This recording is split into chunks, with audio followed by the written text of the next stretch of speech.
എല്ലാ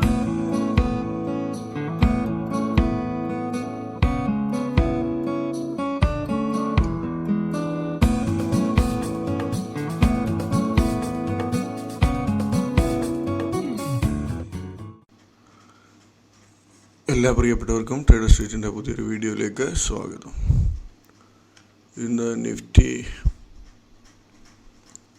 മോർണിംഗിലെ flat opening വന്നു. അതിനുശേഷം ഇവിടെ നോക്കിയാൽ CPRൻ്റെ ലോവർ ലെവലിൽ കൃത്യമായിട്ട് സപ്പോർട്ട് എടുത്തു. വൺ സൈഡ് മൂവ്മെൻ്റ് അപ്പിലോട്ട് പോയി. ഒരു സ്ട്രെങ്ത് കാണിക്കുന്നുണ്ടായിരുന്നു നിഫ്റ്റി. പക്ഷേങ്കിൽ നിഫ്റ്റി ഞാൻ ഡേ ചാർട്ടിൽ എപ്പോഴും പറയുന്ന പോലെ ഇത് ഈ ലോയ്ക്ക് അടുത്ത് വന്നിട്ട് കയറുമായിരുന്നെങ്കിൽ നമുക്ക് കൺഫേം ആയിരുന്നു. പക്ഷേ ഏകദേശം ആ റേഞ്ച് വന്നിട്ട് തിരിച്ച് കയറി. പക്ഷേ ഇവിടെ അതുകൊണ്ട് എനിക്കൊരു പേടിയാണ് ഈ ഷെയറിനകത്ത് നിഫ്റ്റിയിൽ. ഓക്കെ, അപ്പോൾ വീണ്ടും ഇതിങ്ങനെ കയറി ഈ റേഞ്ച് സപ്പോർട്ട് ചെയ്യാതെ വന്നു കഴിഞ്ഞാൽ തിരിച്ച് വീണ്ടും താഴോട്ടിറങ്ങുമ്പോൾ ചിലപ്പോൾ ഇതിലും താഴെ ഈ റേഞ്ചിലോട്ട് വരുവാൻ സാധ്യതയുണ്ട്. ഒരു 1-2 ആഴ്ചയ്ക്കുള്ളിൽ ഇവിടം സപ്പോർട്ട് ചെയ്ത് കയറിയില്ലെങ്കിൽ.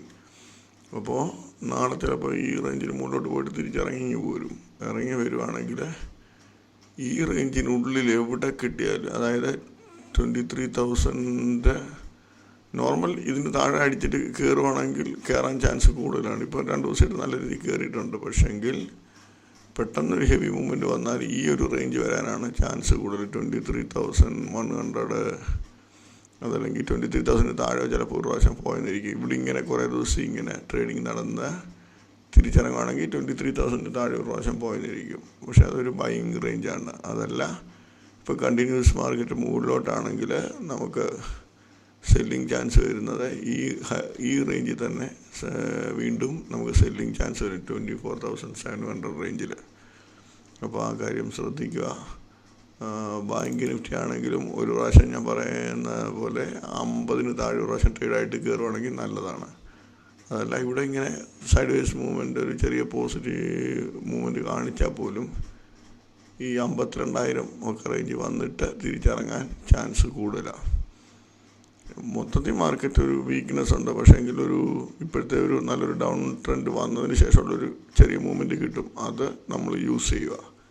ഓക്കെ, നമ്മൾ കഴിഞ്ഞ ദിവസം നമ്മൾ ട്രേഡിങ്ങിന് വേണ്ടി എടുത്തിരുന്ന ഷെയറുകളാണ് അപ്പോളോ, ഈ ഒരു 10 ഷെയർ. ഇതിൽ ആവറേജിന് നല്ല ചാൻസുകൾ ചില ഷെയറുകൾ തന്നിട്ടുണ്ട്. പക്ഷേ ഈ നമ്മൾ ചെയ്യുന്ന രീതിയിൽ ഈ അപ്പോളോ മാത്രമേ ഉള്ളായിരുന്നു നമുക്ക് നല്ലൊരു ചാൻസ് തന്നിട്ടുള്ളത്.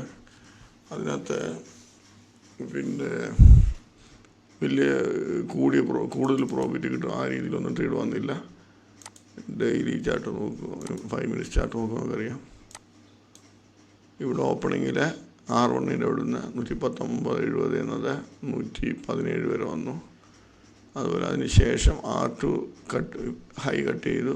R2 പോയി ടച്ച് ചെയ്ത് അവിടുന്ന് വേണ്ടിയിട്ട് തന്നെ ഒരു 4 രൂപ, ഇവിടുന്ന് ഒരു 4 രൂപയും കൂടെ കിട്ടിയേനെ. അപ്പോൾ ആ ഒരു മൂവ്മെൻറ്റേ നമുക്ക് കിട്ടിയിട്ടുണ്ട്. നമ്മൾ ഷോർട്ട് സെല്ലാണല്ലോ ചെയ്യുന്നത്. നമ്മൾ ചെയ്യുന്ന രീതിയെ പറ്റിയുള്ള വീഡിയോസ് ഇതിൽ കിടപ്പുണ്ട്, ഡിസ്ക്രിപ്ഷനിൽ കിടപ്പുണ്ട്. പുതുതായിട്ട് കാണുന്നത് അത് കണ്ട് മനസ്സിലാക്കിയതിന് ശേഷം മാത്രം നമ്മൾ പറയുന്ന രീതിയിൽ ട്രേഡ് എടുക്കാൻ ശ്രമിക്കുക. ഓക്കെ, അപ്പോൾ പ്രത്യേകിച്ച് ഇന്നത്തെ ട്രേഡിങ്ങിനെ പറ്റി വലിയതായിട്ട് പറയാനൊന്നുമില്ല. വേറെ ഷെയർ, ഈ എടുക്കാത്ത ഷെയറിനകത്തൊക്കെ ട്രേഡ് എടുത്തിട്ടുള്ളത്. അപ്പോൾ നമുക്ക് നാളത്തേന് നമ്മൾ എടുത്ത് വെച്ചേക്കുന്ന ഷെയർ നോക്കാം. നാളത്തേന് നമ്മൾ 17 ഷെയറാണ് സെലക്ട് ചെയ്തേക്കുന്നത്. ഇതിനകത്ത് പ്രത്യേകം ശ്രദ്ധിക്കേണ്ട ഷെയർ ഈ ഷെയർ, ഈ ഇൻ്റലക്ട് ഡിസൈൻ എന്ന് പറഞ്ഞ ഈ ഷെയർ ഈ ആവറേജിന് മുകളിൽ പോയിട്ട് ഇറങ്ങുന്നതാണെങ്കിൽ ശ്രദ്ധിച്ചോണം. ഈ ലെവലിൽ ശ്രദ്ധിച്ചോണം. ആവറേജിന് മുകളിലോ പോയിട്ട്, അതല്ലെങ്കിൽ CPRൻ്റെ ഹയർ ലെവല്. ഇത് CPRൻ്റെ ഹയർ ലെവൽ ഇവിടെ വരുന്നുണ്ട്. പക്ഷേ ചില ഷെയറിനകത്തെ മൂവ്മെൻറ്റിൻ്റെ ഒരു വ്യത്യാസം കൊണ്ട് BC ചിലപ്പം TC ആയിട്ട് കാൽക്കുലേറ്റ് ചെയ്യേണ്ടി വരും. ഇവിടെ കണ്ടില്ലേ, ഹൈ ഇവിടെയാണ് വരേണ്ടത്, പക്ഷേ ഹൈ ഇവിടെയാണോ നിൽക്കുന്നത്. അപ്പോൾ ഇത് നമ്മൾ ഈ TC ആയിട്ട് കാൽക്കുലേറ്റ് ചെയ്യും, ഈ ഒരു റേഞ്ച്. ഓക്കെ, അപ്പോൾ ഇതിന് മുകളിലോ ഈ റേഞ്ചിലോ വന്നിട്ട് ഇറങ്ങുന്ന കണ്ടു കഴിഞ്ഞാൽ നമുക്ക് നല്ലൊരു ചാൻസ് താഴോട്ട് കിട്ടാൻ സാധ്യതയുണ്ട്. ലോറസ്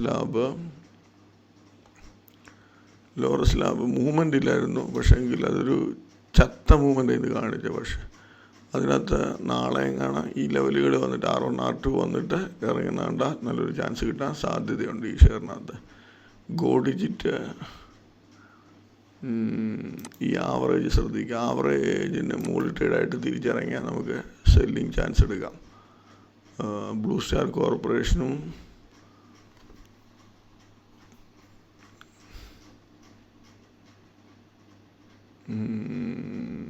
ഈ ആവറേജ് വന്നിട്ട് ഇറങ്ങുവാണെങ്കിൽ ചാൻസ് എടുക്കാം ബ്ലൂ സ്റ്റാർ കോർപ്പറേഷനും.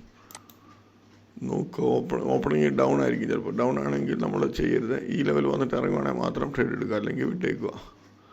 V Guard R1 R2 range എന്ന ചാൻസ് കിട്ടുവാണെങ്കിൽ ചാൻസ് എടുക്കാം. ഗബ്രിയൽ എന്ന് പറയുന്ന ഷെയർ R2 വന്നിട്ട് ഇറങ്ങുവാണെങ്കിൽ നല്ലൊരു ചാൻസ് കിട്ടാൻ സാധ്യതയുണ്ട്. R1 ആണെങ്കിൽ ചാൻസ് കിട്ടും, പക്ഷേ ചിലപ്പം 500 വരെ വന്നിട്ട് തിരിച്ച് ബൗൺസ് ആകാൻ ചാൻസ് ഉണ്ട്, അത് ശ്രദ്ധിക്കുക. സിർമ എന്ന് പറയുന്ന ഷെയർ R1 റേഞ്ച് വന്നിട്ട് ഇറങ്ങുവാണെങ്കിൽ നല്ലൊരു ചാൻസ് 648. SJVN ഈ 2 റേഞ്ചിൽ നിന്ന് ഏതെങ്കിലും റേഞ്ചിൽ തിരിയുവാണെങ്കിൽ നമുക്ക് ചാൻസ് എടുക്കാം, പക്ഷേ അധികം പ്രോഫിറ്റ് കിട്ടുമെന്ന് തോന്നുന്നില്ല. ഒരു 2-3 രൂപ അങ്ങനെയൊക്കെ വരാൻ ചാൻസ് ഉള്ളൂ. മിൻഡാകോർപ്പ് R2 റേഞ്ച് എന്ന് ഓപ്പണിങ് കിട്ടിയാൽ നല്ലതാണ്. R1 എന്ന് കിട്ടിയാലും കുഴപ്പമില്ല, എൻട്രി എടുക്കുന്നതിന് കുഴപ്പമില്ല. സെഞ്ചുറി പ്ലൈ ഹൈ അടിച്ചിട്ടോ R1 അടിച്ചിട്ടോ ഇറങ്ങുവാണെങ്കിൽ നല്ല ചാൻസ് കിട്ടാൻ സാധ്യതയുണ്ട്. ക്ലീൻ സയൻസ് ഈ R1 റേഞ്ച് പോയിട്ട് ഇറങ്ങുന്നുണ്ട നല്ലൊരു ചാൻസ് പ്രതീക്ഷിക്കാം. മഹാസീംലെസ് 800 പോയിട്ട് ഈ 757 കട്ട് ചെയ്യുകയാണെങ്കിൽ, അല്ല 790 മുകളിൽ പോയതിന് ശേഷം തിരിച്ച് ഇത് കട്ട് ചെയ്യണ ഒരു ചാൻസ് നല്ല കിട്ടാൻ സാധ്യതയുണ്ട് ആ ഷെയറിനകത്ത്. Bajaj health care R1 range എന്നോ ഹൈയുടെ എന്ന് ഇറങ്ങുവാണെങ്കിലോ ചാൻസ് എടുക്കാൻ കുഴപ്പമില്ല. KCL ഹൈ എന്നോ R1 എന്നോ ചാൻസ് കിട്ടാൻ സാധ്യതയുണ്ട്, ആ റേഞ്ച് ശ്രദ്ധിക്കുക. തൻല സൊല്യൂഷൻ 800 ഈ റേഞ്ച് 791 800 റേഞ്ച് ശ്രദ്ധിക്കുക. 800 വന്നിട്ട് ഇറങ്ങുവാണെങ്കിൽ അവിടെ ഒരു എൻട്രി എടുക്കാൻ കുഴപ്പമില്ല. ആ സമയത്ത് വന്ന ഹൈയുടെ മുകളിൽ സ്റ്റോപ്പ് ലോസ് ഇട്ടാൽ മതി. HPIയിൽ 170 മുകളിൽ പോയിട്ട് ഈ ലെവൽ കട്ട് ചെയ്യുകയാണെങ്കിൽ ഒരു ചാൻസ് എടുക്കാം. താജ് ജീവിക്ക് ഹെവി മൂവ്മെൻറ്റ് വന്നാൽ ഈ R2 ലെവലിന് മുകളിൽ പോയതിന് ശേഷം ഇറങ്ങുകയാണെങ്കിൽ നല്ല ചാൻസ് കിട്ടാൻ സാധ്യതയുണ്ട്, ശ്രദ്ധിച്ചാൽ മതി. ഓക്കെ, ഇത്രയേ ഉള്ളൂ. ഞാൻ അധികം സംസാരിക്കുന്നില്ല, എനിക്ക് വോയിസ് പ്രോബ്ലം ഉണ്ട്. അപ്പോൾ നാളെ എല്ലാവർക്കും നല്ലൊരു പ്രോഫിറ്റബിൾ ഡേ ആയി കിട്ടുമെന്ന് ആശംസിക്കുന്നു. ബൈ.